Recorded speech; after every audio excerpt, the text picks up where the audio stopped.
लेकिन आने वाले ये जो वक्त अभी 2-4 साल का था, उस वक्त हमने बहुत से ऐसे चीजें देखे जो हमारे खिलाफ चल रहे थे। मैं सबसे पहले तो मैं इस शहर की खासदार प्रणितिताई शिंदे जो खासदार हैं, मैं उनको विधानसभा के इलेक्शन में 6 सवाल किया था, उन्होंने वो सवाल का जवाब नहीं दिया। सबसे पहले मेरा सवाल था शहर सोलापुर के हाशिमपीर मस्जिद और दरगाह का, जहाँ पे कुछ झोपड़पट्टी है, वो जो वहाँ पे हिंदू मुस्लिम सभी रहते हैं। तो किसी हिंदू भाई ने हमारे बांधकाम को परमिशन मांगी थी, तो वो वक्फ बोर्ड की जगह है, परमिशन देने नहीं आता। बोलने के बाद वो लोग विधानसभा में इसकी आवाज उठी, फिर वो आवाज सुनकर वो जो बटला सा है नीतीश राणे, ये सोलापुर आया और वो गोपी चंद पराड़कर और ये कमीना हैदराबाद से टी राजा, ये टी राजा कमीना भी सोलापुर आया। ये सभी मिल के हमारे हाशिमपीर मस्जिद के ट्रस्टियों को भला बुरा करके चले गए। फिर उसके बाद लोकसभा की बात आई, फिर जो यहाँ का चालू आमदार जो था देवेंद्र कोटे, ये स्टेज पर मंच पर योगी के मंच पर हमारे को जात पर बहुत कुछ किया। फिर उस वक्त भी हमने उसको जो जवाब देना था मीडिया के जरिए दे दिया। फिर मैंने कांग्रेस कमेटी में जाके उस वक्त का अध्यक्ष चेतन नरोटे थे, उनको बोला कि भाई पूरा समाज लोकसभा में ताई के साथ में, तो हमारे समाज के खिलाफ ने बोल रहा, आप कुछ बोलो, लेकिन वो अध्यक्ष भी कुछ नहीं बोला।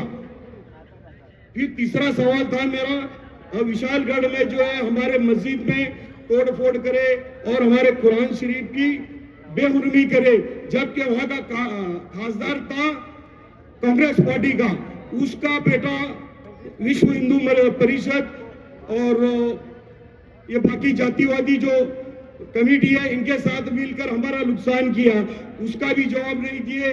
पूरे कांग्रेस पार्टी एक भी जवाब नहीं दी। चौथा सवाल था कि वो उस वक्त वो रामगिरी महाराज आके हमारे हुजूर सल्लल्लाहु अलैहि वसल्लम के शान में गुस्ताखी किया था। मैंने बोला इस कुत्ते के बारे में कुछ बोलो, तो भी नहीं बोले उसने। फिर पांचवा सवाल था, जो चीज चल रही, हमारे बाजू के खासदार ने धैर्यशील मोहिते पाटिल ने उस वक्त के सीएम को एक लेटर दिया कि माननीय सीएम शिंदे साहब के जो महाराष्ट्र में जो चल रहा है, ये रामगिरी महाराज और ये नीतीश राणे को कहीं रोको, ये हम सभी महाराष्ट्र में गोविंदा से हम हिंदू मुस्लिम रहते हैं। तो मैंने वो ताई को बोला कि आप लेटर भी नहीं दिए, बोला मैं आप लेटर दिए तो बहुत अच्छी बात होती थी। और सातवीं बात, मैं बोला ताई आप पहली बार दिल्ली में जाकर बात किए, बात ये किए, मराठा आरक्षण की बात किए, धनगर आरक्षण की बात किए, यहाँ तक के लोधी समाज की बात किए। मैं बोलता हूँ ये सभी समाजों को न्याय मिलना चाहिए और रिजर्वेशन मिलना चाहिए। तो ताई और एक 15 सेकंड में अगर हमारे मुसलमानों का अगर आप नाम लिए होते तो कितनी बड़ी बात होती, उन्होंने भी नहीं लिया। ये तकरीबन ये चीजों को देखते हुए मैंने सोचा कि अब जो है ये कितने भी आंदोलन हो रहे हैं कांग्रेस पार्टी की तरफ से, एक भी आंदोलन जो हमारे समाज के खिलाफ बोला जाता उसके विरोध में नहीं करता। वो जितना उनके खिलाफ है तो हमको जमा करके हमको जो अल्पसंख्यक का पद दिया जाता सिर्फ आंदोलन के टाइम लोगों को जमा करके लाने के लिए, उसका कुछ भी फायदा नहीं होता। जब ये बात विधानसभा का दौर चल रहा था, फारूक भाई शाब्दी ने जो हमारे शहर के अध्यक्ष थे,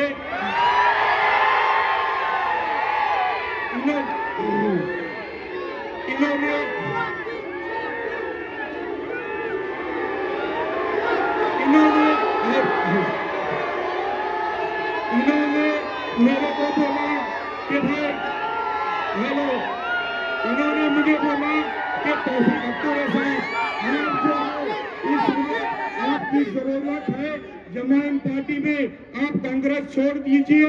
मैं जबान देता हूं आने वाले वक्त में आपको कॉर्पोरेशन की में हम टिकट भी देंगे और कंधे को कंधा लगा के हम आपको पूरे पार्टी में चलाएंगे।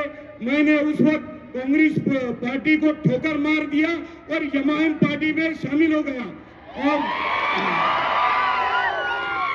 और मैं जितना हमारे बैरिस्टर असदुद्दीन अवैसी साहब और अकबर अवैसी साहब के जब मैंने ये तकरीर सुनता हूँ, अल्हम्दुलिल्लाह मेरे पूरे बदन में रोंगटे खड़े हो जाते हैं कि मुझे ऐसे लोगों के साथ ही रहना चाहे मेरी जान जाए, मैं एमआईएम पार्टी के साथ ही रहूंगा।